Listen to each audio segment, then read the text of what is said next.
স্বার্থপর রে, বড়ই স্বার্থপর।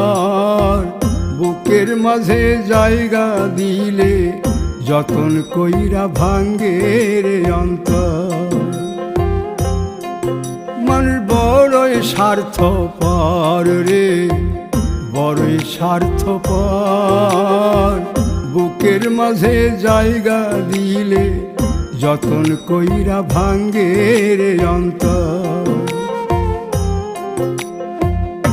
অচিনা এক জংলা পাখি যতন কইরা বুকে রাখছি, বুকের পাজর ভাঙ্গা সে যে সাজায় অন্যের ঘর রে, সাজায় অন্যের ঘর। মানুষ বড়